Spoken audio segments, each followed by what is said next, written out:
Olá, eu sou o Luiz Fujita, sejam bem-vindos a mais um Entre Mentes, nosso podcast sobre saúde mental. Hoje a gente vai continuar com os nossos conteúdos relacionados a esse período de isolamento, né, por conta da pandemia do novo coronavírus. E se muitos sentimentos negativos podem surgir para pessoas que vão se isolar sozinhas, a gente podia imaginar que esse risco seria menor ou que esses sentimentos fossem mais brandos em quem mora com um companheiro ou com uma companheira, né? No entanto, não necessariamente acontece dessa forma, né? Morar com alguém nesse momento pode ter seu lado positivo dessa companhia, a pessoa não está completamente sozinha, mas a convivência permanente também pode se revelar uma possível fonte, né, de conflitos, de algumas outras angústias que pelo menos sozinho, essas não aconteceriam, né? Sobre esse assunto, a gente vai falar com o psicólogo Oswaldo Rodrigues Júnior, terapeuta sexual do Instituto Paulista de Sexualidade, que já esteve com a gente no episódio 24, que foi sobre saúde mental da população trans.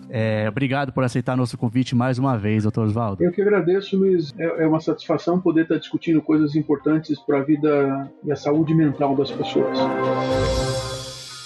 Doutor Oswaldo, como eu falei na introdução, né, quem está isolado sozinho, às vezes até pensa que, se eu morasse com alguém, né, pelo menos ia estar melhor. O que pode ter de errado nesse pensamento, né? O que numa vida ali em casal, né, vamos falar primeiro em casais, pode dar errado no momento em que elas vão precisar ficar isoladas sozinhas, né? Primeiro eu tenho que pensar quem são os casais. Na verdade, existem casais que estão circunstancialmente juntos e ainda não têm um projeto de vida que faça com que eles também aprendam ou tenham mais disponibilidade de suportar frustrações com relação a determinados eventos. Suportar frustração significa,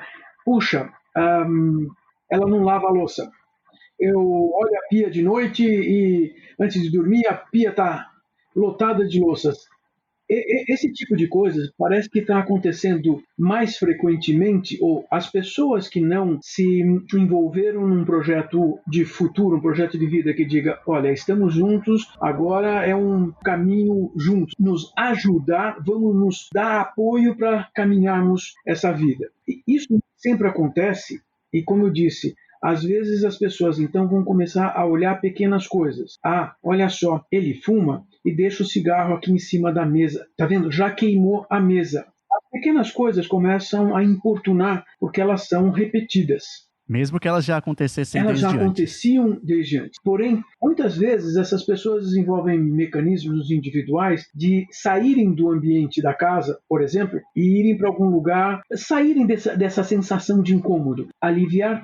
Então, tem muita gente que não aprende a lidar com frustrações e também não aprende mecanismos muito adequados para poder, além de suportar a frustração, aliviar tensões. Agora imagine o casal dentro de casa, eles se propuseram realmente fazer um isolamento físico do resto do mundo, vão conviver mais horas juntos. Esse convívio pode ser extremamente complicado para essas pessoas, mas isso é diferente para aqueles casais que já se perceberam com um caminho definido, tipo, nós estamos juntos, nós nos sentimos bem, um dá apoio para o outro, que maravilha. Porque esses pais estão começando a perceber como se complementam. Por exemplo, muitos, eu já conheço pessoas assim, negociaram umas férias antecipadas com a empregada. Então, a empregada vem, não faz a limpeza, não faz a comida, e o casal está tendo que se livrar de todas as tarefas do cotidiano e perceber que, nossa, a empregada faz falta, porque ela gastava bastante tempo para manter a casa arrumada. Claro que esse casal também trabalhava fora, não percebia o quanto precisava ser arrumada a casa. Então, já em uma semana, se esse casal tem o mínimo de comunicação assertiva, comunicação efetiva, e um se incomoda com o outro, se incomoda no bom sentido, ou seja, um olha o outro de maneira adequada, vão perceber que precisam se alternar na solução de problemas do cotidiano. Inclusive, lavar a louça que fica em cima da pia. Sim, sim. O senhor, doutor Oswaldo, já como trabalha, né, imagino, bastante com casais, a gente está ainda num período de início, né, desse isolamento. Ainda muita gente nem está fazendo, né? Já chegaram demandas, coisas que a origem é justamente por estar convivendo mais tempo? Já chegaram até você? Exatamente assim, não. Mesmo porque nós temos aí umas 3 semanas de um isolamento razoável para uma quantidade de pessoas, mas as pessoas que eu atendo em casais, até já estavam em psicoterapia antes, elas começaram a me mostrar esses mecanismos. Porém, se eu já atendo pessoas que já buscaram a terapia de casal exatamente para ficar juntos, então isso é uma coisa interessante. essas pessoas estão fazendo esforço, deveriam estar fazendo esforços para resolver esses pequenos problemas. E estão resolvendo coisas do cotidiano, se alternando para limpar coisas aqui e ali, cuidando de filho aqui e ali. Alguns até mesmo já começaram a fazer movimentos que faltavam antes. Existiam mais tarefas sociais e familiares, eles não conseguiam, por exemplo, ter horários para eles. Poxa, mas agora eles têm o tempo todo. Sim, mas horário para eles significa deixar o filho dormindo. Aliás, começaram a colocar os filhos para dormir mais cedo. Isso é fantástico. Era sempre um dos grandes problemas. E começaram a ter um horário que seja para assistir a série na TV, os dois juntos, mas terem a mesma vivência juntos. Aí passam por uma segunda etapa. Começaram a perceber, puxa, nós podíamos fazer aquele encontro que nós estávamos planejando uma vez por semana. Nós podemos fazer mais vezes, afinal de contas, nós temos tempo, disponibilidade agora. Puxa, é mesmo, mas a gente não vai enjoar? Não, mas a gente pode fazer diferente, podemos fazer uma coisa num dia, outra coisa no outro dia, isso sem sair de casa. Agora, você me pergunta uma questão. Se nessas 3 semanas, esses outros casais, será que eles já começaram a brigar mais? Veja, se eles já brigavam antes por qualquer coisa, obviamente na primeira semana já estão brigando, já estão reclamando porque jogou cinza no tapete, entrou com o pé sujo, você não ajuda na casa. Essas discussões vão acontecer mais facilmente. Ainda, no entanto, essas pessoas provavelmente se suportariam por mais vários meses antes de achar que precisariam de ajuda. E esse é um problema de casal. Os casais que já anteriormente têm o costume de discutir, brigar e reclamar um do outro, provavelmente reclamam um do outro como uma maneira de manter as coisas como estão. Ou seja, ao reclamar, eu me alivio. Eu aliviando a tensão, eu posso reclamar de novo amanhã e depois de amanhã. Ainda não apareceram casais, em poucas 3 semanas, que precisem de um acompanhamento psicoterapêutico por questões de casal, porque provavelmente eles já estão acostumados a manter alívios variados para lidar com as coisas. Porém, mais provavelmente, as discussões começam a ser mais importantes ou mais duras. Aqueles pequenos episódios, as pequenas coisas vão acontecer no maior número de vezes, numa quantidade maior de vezes a cada dia e todos os dias. Se eu imaginar que daqui a pouco as roupas limpas deixam de existir porque eles já usaram todas as roupas que tinham no guarda-roupa, já imaginava, bom, se os dois trabalhavam fora de casa, quem é que lava a roupa do casal? Quem é que cuida de várias coisas que começaram a se acumular na casa? Veja que na nossa cultura ainda é comum os homens entenderem que isso é um trabalho da mulher e não um trabalho a ser dividido. Logo, antes eu usei um verbo que muitos casais usam e muitas mulheres, vou dizer assim, ingenuamente usam. Ah, mas ele ajuda em casa. Peraí, não trabalham fora de casa? Como assim ele ajuda? Soa até absurdo. Como se não fizesse parte da responsabilidade naturalmente. Eu fiquei imaginando, Luiz, assim, somos solteiros, moramos sozinhos. Apartamento sozinho, a gente que cuida de tudo mesmo. Eu tenho que lavar minha roupa, ou tenho que levar para a lavanderia. Não, eu peço comida pronta. Mas eu tenho que tirar o lixo. Bom, sou eu que tenho que fazer. Não, mas eu posso contratar uma empregada. Então, nesses momentos desse isolamento físico necessário para lidarmos um pouco com a pandemia, fiquei imaginando se seria uma boa ideia a gente ter uma pessoa que todos os dias sai por aí, anda por um monte de lugares e chega na nossa casa e bota a mão na nossa comida, na nossa roupa, no nosso travesseiro, e deixa a possibilidade de uma contaminação muito fácil. Eu tenho percebido várias pessoas, na verdade, eu atualmente não tenho um paciente que não tenha dado férias especiais para as suas empregadas. Literalmente, olha, está aqui o seu salário do mês, daqui um mês nós conversamos. Mantemos contatos, não sei das quantas, porque é um risco maior. Ok, a pessoa sozinha já aprendeu a lidar com uma série de coisas, então ela não vai usar o argumento tipo, eu preciso de ajuda aqui. Não, precisa de alguém. Então, porque se nós fazemos, nós fazemos. Agora, quando são 2 pessoas, isso vai depender da história do gênero. Então, é mais provável que nós tenhamos homens casados com mulheres ou associados a mulheres que vão considerar que a mulher é que cuida disso, não é um homem que...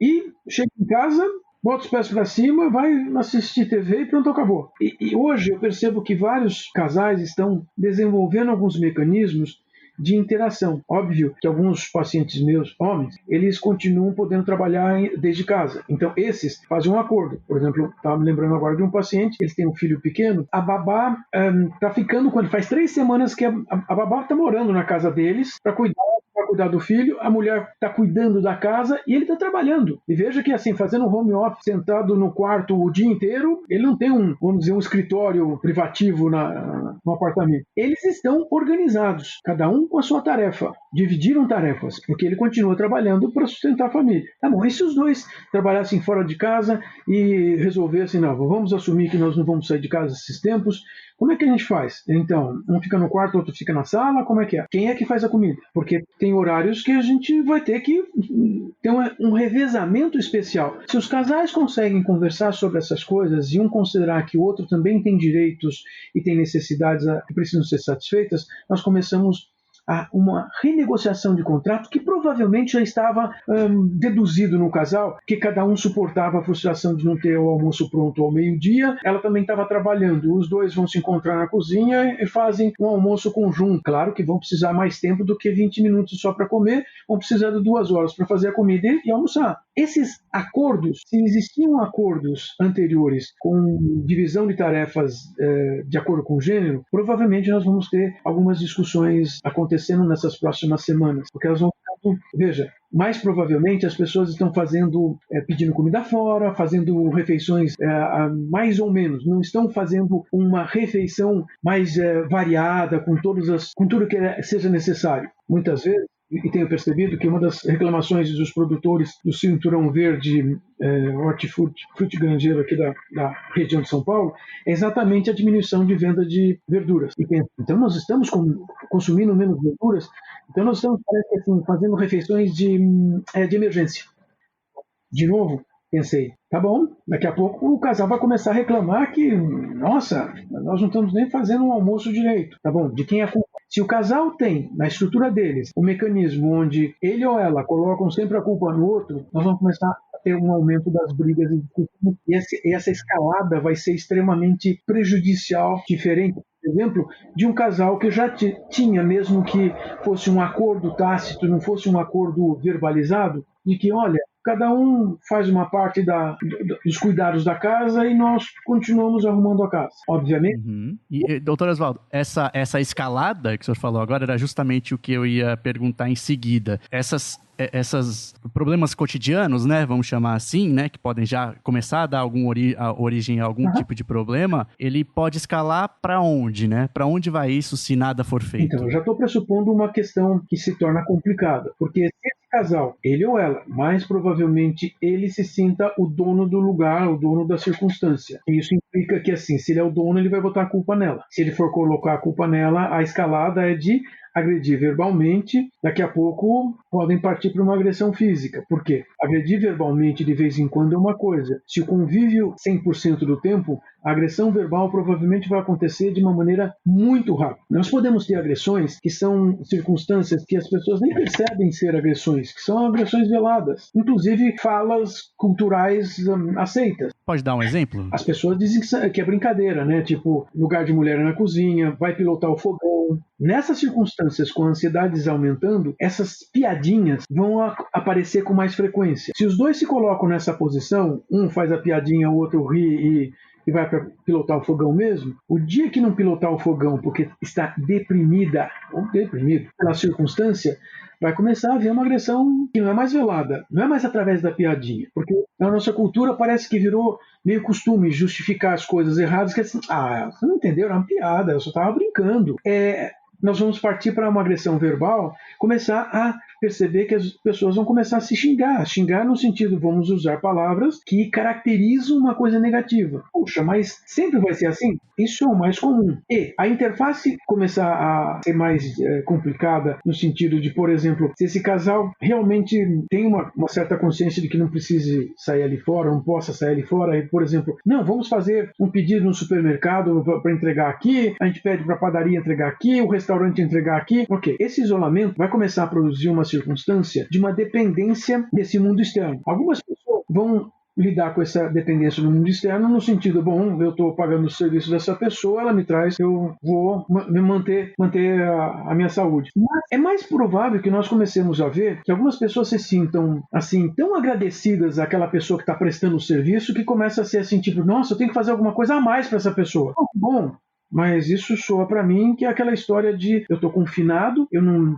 meu contato com o mundo de fora, até minha subsistência, eu dependo de alguma outra pessoa, eu começo a achar essa pessoa que é o representante do meu confinamento como sendo a minha salvação. E eu provavelmente vou brigar com quem? Com quem está do meu lado, não com a pessoa da minha salvação. Eu vou agradecer o cara do delivery, mas eu vou olhar para o meu lado e vou ver a competição aqui para eu comer a pizza. Então eu vou brigar com a pessoa que está do meu lado. E é um tipo de mecanismo que acho que pode soar um pouco, quem ouve assim, achar um exagero, mas tanto a OMS quanto a Justiça do Rio, logo no início da pandemia, já registraram e alertaram sobre aumento de casos, né, de violência doméstica, acho que não só verbal nesse caso, né, quando chega a um ponto da justiça, imagino que seja uma violência física mesmo, né? Então, não é exagero, então, né? nós estamos falando só no bate-boca, na brincadeira que as pessoas dizem que fazem. Sim, quando chega uma questão de justiça é porque a pessoa já chamou a polícia. Também temos que ponderar uma coisa. É mais provável que as pessoas, uma boa parte das mulheres, já tenha se acostumado com a ideia de que, olha, se bater em mim, eu vou pro polícia. Ou seja, já sentiu que tem uma possibilidade de não dar continuidade para essas violências. Então, o aumento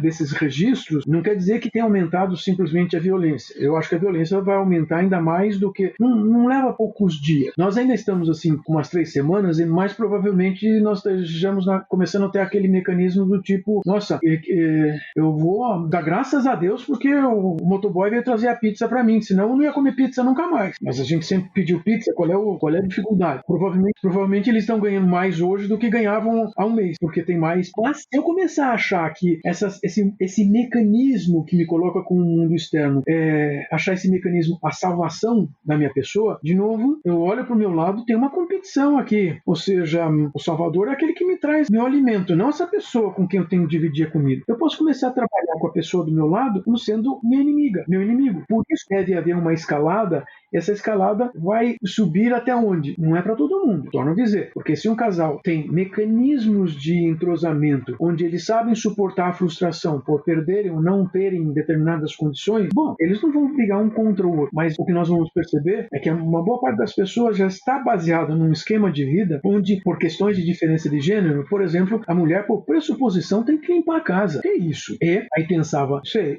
eu morasse sozinho, quem limpava a casa? Mas também você podia me lembrar que uma boa parte dos homens na nossa cultura literalmente só sai de casa para casar. E quem cuidava dele antes era a mãe. Eu me lembro de um casal na minha frente, os dois, assim, com uma graduação, escolaridade alta, com um padrão de vida alto, os dois se casaram ali perto dos 30 anos de idade, estavam na minha frente, fazia assim 6 meses do casamento. Mas eles tinham uma série de discussões, mas ela usou um argumento que chamou a atenção e ele olhou para mim assim, mas você não estou entendendo. Qual é a reclamação dela? Virou para mim e contou, ele toma banho e joga a toalha molhada em cima da cama. Depois, nós vamos deitar na cama, a cama toda úmida porque a toalha ficou molhada em cima da cama. Ele olhou pra mim assim, não tô entendendo, o que eu sempre fiz isso a minha vida toda. Aí ela virou pra ele assim, mas a sua mãe ia buscar. Ele falou assim, não, minha mãe não, era empregada. Ou seja, e assim, uma cara de inocente, ingênuo. Sim, de fato não via problema nenhum nisso. Você percebeu que nós podemos estar tendo discussões de uma maneira extremamente pesada por coisas estupidamente simples? Sim, e nesse caso, Torosvaldo, eu vejo que há uma inclinação assim, de que, embora seja uma responsabilidade dividida nesse momento, né, como casal, você acha que é uma situação em que deve pesar mais esse fator cultural para o homem ter uma responsabilidade maior, assim, como um possível causador de conflitos? Eu diria que o homem se torna mais responsável nessa hora por uma razão, porque ele recebeu, inclusive da família de origem, a compreensão de que ele tem mais direito. Veja, a maior parte de nós passou por isso. Eu já morava fora da casa dos meus pais, eu me lembro assim, visitando minha família, e de repente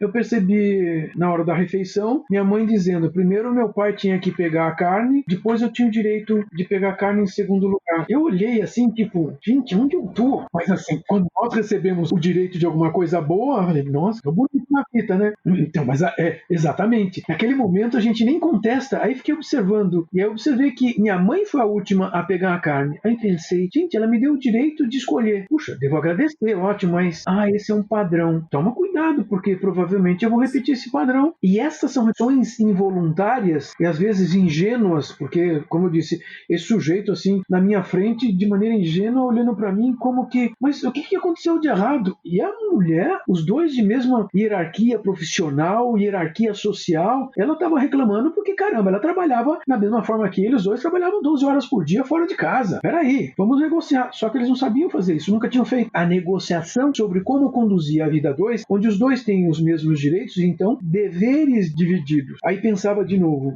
este homem se sentindo como, tendo o direito de fazer essas coisas, será que ele quer perder esse direito? Ou a maior parte dos homens vai se olhar no espelho e dizer assim, peraí, eu tenho esse direito, eu não vou querer perder isso, eu não vou perder isso. Então, se eu não vou perder, eu tenho que obrigar outra pessoa a fazer. No entanto, se nós pensarmos em mulheres educadas em um curso universitário, uma boa parte já teve toda uma discussão na universidade sobre, peraí, direitos humanos, direitos iguais, direitos... Nós queremos uma divisão de trabalho que seja equilibrada e não um trabalhar mais que o outro para ambos terem a mesma coisa. E, doutor Oswaldo, e num casal homoafetivo, assim, o que pode surgir? Que aí a gente imagine que a questão do gênero esteja um pouco menos presente. Pois é, né? Mas às vezes não está, porque afinal de contas, em casais homoafetivos, culturalmente, uma boa parte se associa aos gêneros tradicionais, ou seja, emula papéis dos gêneros tradicionais. Tanto que, tradicionalmente, nós sempre tivemos a compreensão de uma mulher lésbica como se fosse mais masculina, ou de um homossexual ser mais feminino. Alguns homossexuais femininos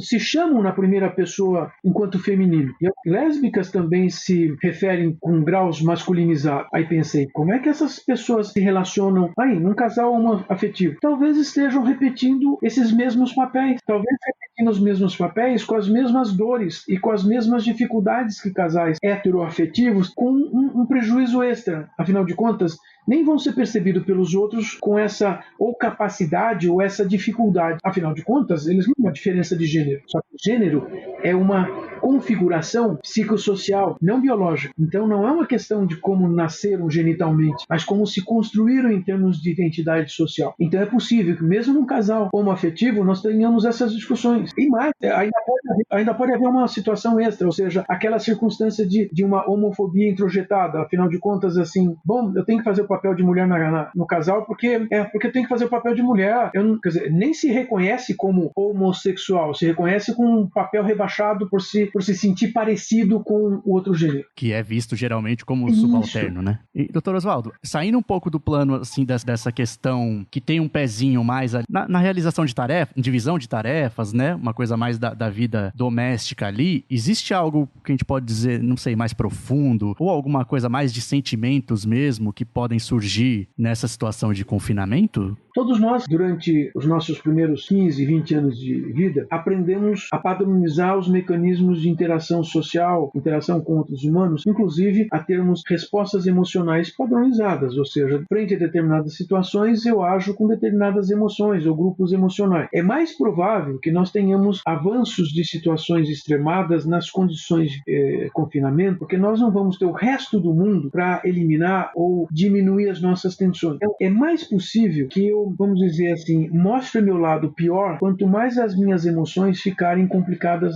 de eu sentir ou de eu controlar. Veja, se eu aprendi que para resolver um problema eu tenho que gritar, falar alto ou xingar outra pessoa, eu vou começar a fazer isso com mais frequência para eu me defender, para eu conseguir ter as minhas coisas. Esse é um mecanismo complicado, porque eu não tenho o mundo externo, as outras pessoas para servirem de mediadores e me impedirem de exacerbar. Quando estamos num ambiente de trabalho, trabalhamos com mais 4, 5 ou 6 pessoas, nós nos cuidamos, nós não vamos nos deixar elevar emoções negativas ou manifestações emocionais complicadas.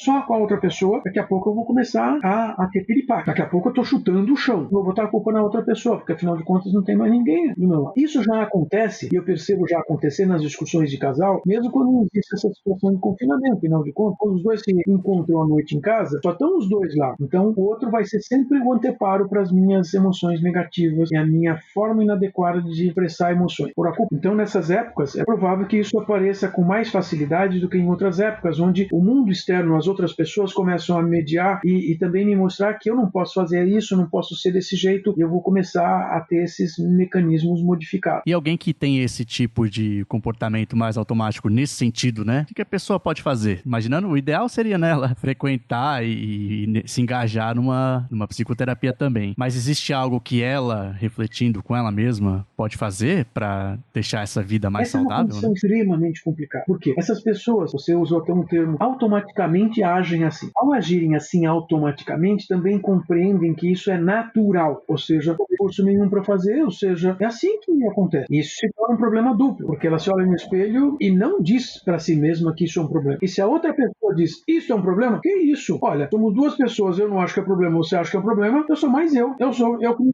conheço, isso não é problema não, isso é normal. Esse é o mais comum. Por isso que eu falava da escalada, um aumento das pressões e um aumento de expressões negativas. Não vai ser fácil a pessoa se autodiagnosticar, se auto-reconhecer, se auto-perceber, ou dar o braço a torcer que, assim, realmente eu estou causando alguma coisa negativa. Óbvio que ela continua jogando a culpa no outro. Puxa, ela percebeu, caramba, olha, estou fazendo burrada, estou maltratando outra pessoa. Veja, a primeira coisa seria o mínimo de dizer para outra pessoa, olha, desculpa, eu falei de uma maneira ruim, eu te tratei mal, eu xinguei, falei em palavrão, eu peço desculpa. Me avisa quando você perceber que eu estou de novo iniciando esse tom negativo. Seria o mínimo que a pessoa poderia fazer. Se você me perguntar, mas isso vai acontecer? Eu vou dizer, provavelmente não. Infelizmente, provavelmente não. Então, como é que nós partimos para uma próxima etapa? Olha, com as pessoas usando os mecanismos de comunicação virtual, então estão usando as chamadas de vídeo por todos os aplicativos possíveis e muitas vezes fazendo isso com grupos de família ou grupo de amigos. O mais comum, tem pessoas descobrindo que podem conversar com os amigos sem sair de casa. Está com amigos que moram a 5.000 quilômetros de distância e não conversavam porque moram em países diferentes. Whatever. Agora, vamos pensar assim, o casal está em casa e estão conversando através do vídeo com, sei lá, um grupo de amigos. De repente, eles podem, na frente do grupo de amigos, eles podem, de repente, falar mal um do outro ou petar um ao outro. E algum amigo diz assim, nossa, não fala assim com ela. Esse seria um momento de nós permitirmos o mundo interferir. E é possível que, assim, o mundo interfira assim, porque amigos mesmo se sentem no direito de avisar esse tipo de coisa. E quando acontece, agora sim, valeria a pena se questionar. Opa, tem gente percebendo que eu estou fazendo uma coisa ruim? Opa, agora eu tenho um sinal vermelho aqui, deixa eu ver o que eu posso fazer. Fazer o que? Tentar se consertar, como eu disse, no mínimo, pedir desculpa em público. Se eu xinguei minha parceria em público, eu tenho que pedir desculpa em público. E talvez, na sequência, pedir, olha, gente, se eu fizer de novo, me avisa, porque eu não fiz de propósito. Caramba, eu tenho que aprender como lidar e como controlar esse automatismo. Tá bom, eu não consigo, continuo não conseguindo, as pessoas continuam me dizendo. Veja, os atendimentos psicológicos, psicoterapêuticos, através desses mecanismos virtuais, esses aplicativos com chamadas de vídeo, tem acontecido nessa época toda de isolamento. Todos os meus pacientes eu estou atendendo através de chamadas de vídeo.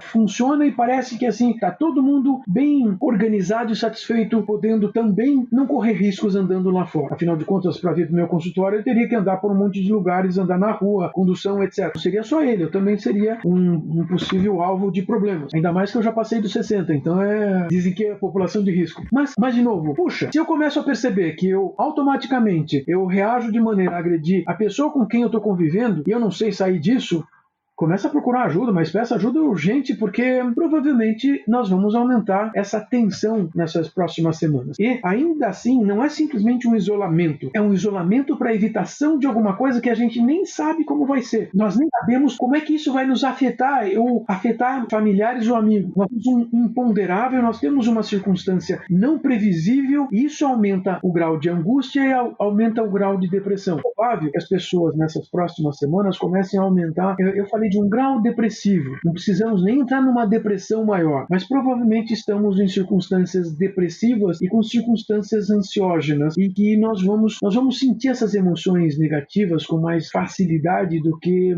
aparecia antes. Doutor, e quando entra um filho ou filhos nesse cotidiano aí, o que muda? O que eu tenho percebido, principalmente com casais em atendimento de psicoterapia, é que muitos homens que antes nem tinham aquela atividade de participar da vida dos filhos, passaram a ter uma participação maior. Afinal, os filhos não estão indo para a escola, então os filhos têm que brincar em casa. Este pai começou a ter mais contato com os filhos. Bom, os que eu estou atendendo estão muito satisfeitos com isso. Eu fico imaginando como é que eles vão fazer depois que voltarem aos seus trabalhos regulares, que só vão ver os filhos, quem sabe no fim de semana, porque à noite os filhos já estão dormindo, chegam em casa tarde ou coisa parecida. Então eu percebo que esses pais estão tirando proveito dessa circunstância para um convívio que eles não conheciam, que eles não tinham. Também, se nós falarmos de mulheres que ficavam em casa tomando conta das crianças, essas mulheres também estão conhecendo outra coisa. Ou seja, enquanto o homem está cuidando, está brincando com o filho ou os filhos, ela está fazendo qualquer outra coisa, às vezes até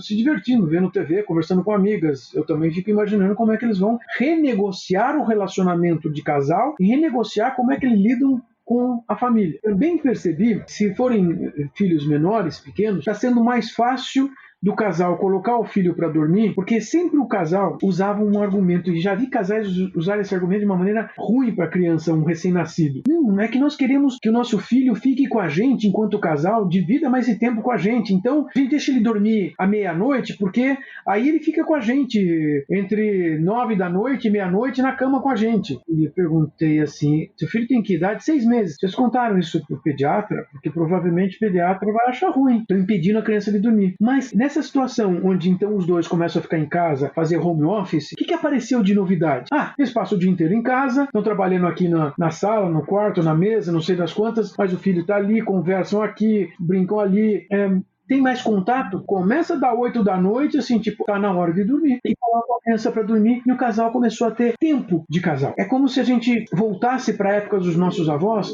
em que talvez colocar as crianças para dormir às 9 da noite fosse exatamente isso. Olha, já tivemos a vida conjunta de família aqui, agora as crianças vão dormir e o casal vai ter vida de casal. Eu percebo que, assim, um grupo de casais, então, está desenvolvendo uma nova forma de lidar com os filhos e que provavelmente vai ser bom para os filhos, vai ser excelente para os casais. Eu estou também percebendo que é mais possível que nós tenhamos casais com filhos em que eles se sintam tão mal com essa situação que eles não estão tolerando não terem os mecanismos de alívio de tensão do cotidiano. Por quê? Porque esse homem ou essa mulher, se trabalhavam fora, eles voltavam para casa e queriam fazer alguma coisa para descansar. Ou antes de chegar em casa, passavam em algum lugar. Na verdade, essa é a origem do happy hour, né? A pessoa não ser tão comum com as proibições de bebida, mas de toda maneira era a ideia. E esse casal, se não sabe controlar os filhos, porque esse é outro mecanismo. Se eu não sei controlar uma criança, eu vou sofrer com essa criança do meu lado, eu vou sofrer com essa criança muito. E como é que eu lido com isso? Eu vou ficar nervoso, essa criança também vai ficar nervosa. Se essa criança ficar nervosa, ela vai ficar mais irritada, eu vou ficar mais irritado, e daqui a pouco nós temos um adulto batendo numa criança, porque afinal de contas não sabe lidar com birra de criança. O adulto tem birra também, né? Mas de alguma forma eu estou esperançoso que uma boa parte dos casais encontrem o que esses meus pacientes estão encontrando. Também é uma amostragem que tem uma circunstância diferente. Afinal de contas, semana após semana nós estamos discutindo exatamente o que cada um faz, o que cada um quer fazer, como é que organizam as coisas de uma maneira racional para aprenderem a controlar emoções negativas importantes e não deixar essas emoções negativas aumentarem. Então, essa amostra que eu ouço já é uma amostra diferenciada, que possivelmente esteja mudando de comportamento porque já tinha a proposta de mudar o comportamento de uma maneira mais proveitosa. Sim, porque eu imagino que também haja a possibilidade do filho ser o, digamos, o destinatário de emoções ruins também, Daqui né? a pouco ele está batendo, nós temos um adulto batendo numa criança e ainda assim esse sujeito vai pedir apoio logístico para a parceria dele, porque, não, mas ele me tirou me tirou do sério, não dava, eu não aguentei, eu tinha que bater mesmo. Quer dizer, nós começamos outros mecanismos que podem se manter depois desse período de quarentena de uma maneira negativa. Mas ainda tem, você sabe que assim, eu sou um otimista contumaz. Eu ainda creio na espécie humana. Essa visão vai ser boa, então, para finalizar, que aí eu ia pedir, né? Você consegue sintetizar todo esse contexto que a gente colocou aqui em uma recomendação, em uma forma que as pessoas possam internalizar algo e agir de uma forma que seja saudável para esse período aí que a gente vai passar como casal, né? Eu diria que cada um de nós individualmente tem uma função, uma tarefa. Se perguntar sempre ao final do dia se conseguiu viver uma vida boa ou só vivemos a vida que merece ser vivida. Nós sempre vamos viver a vida que merece ser vivida, mas nós podemos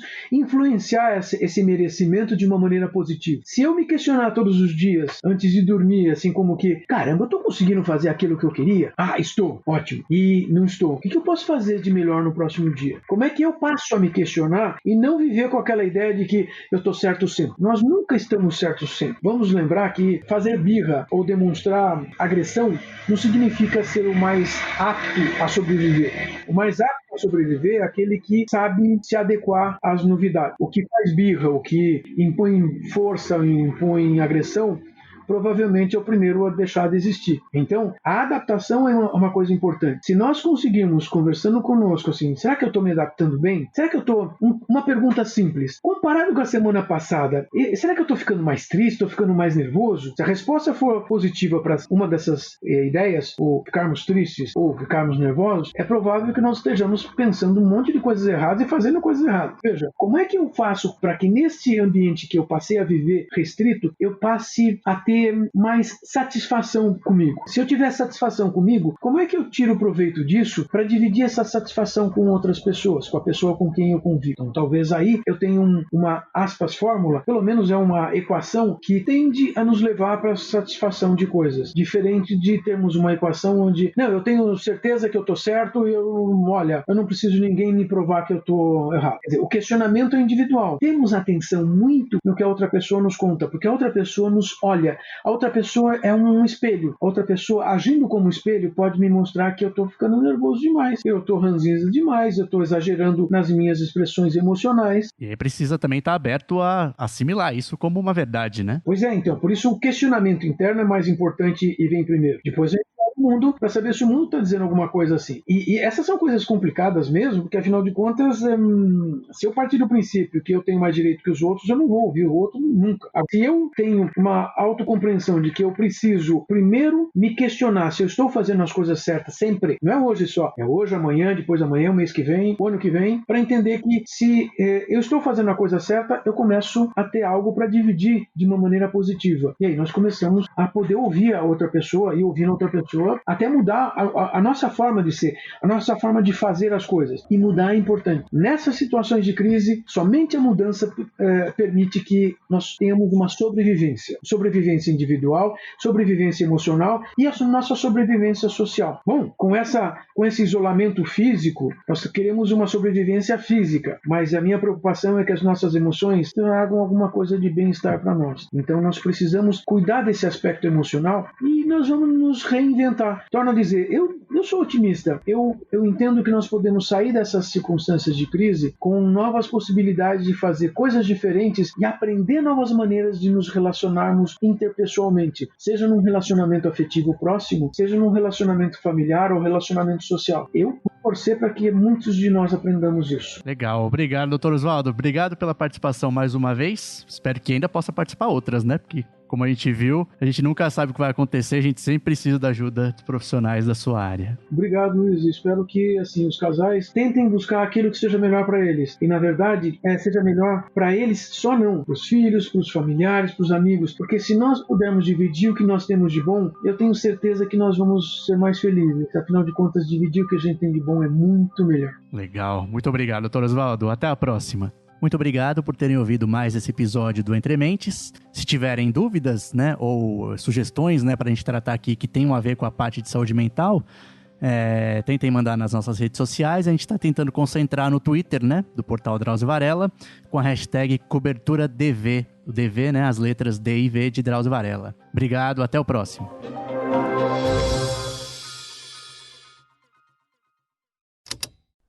Esse programa foi editado pela Estalo Podcasts.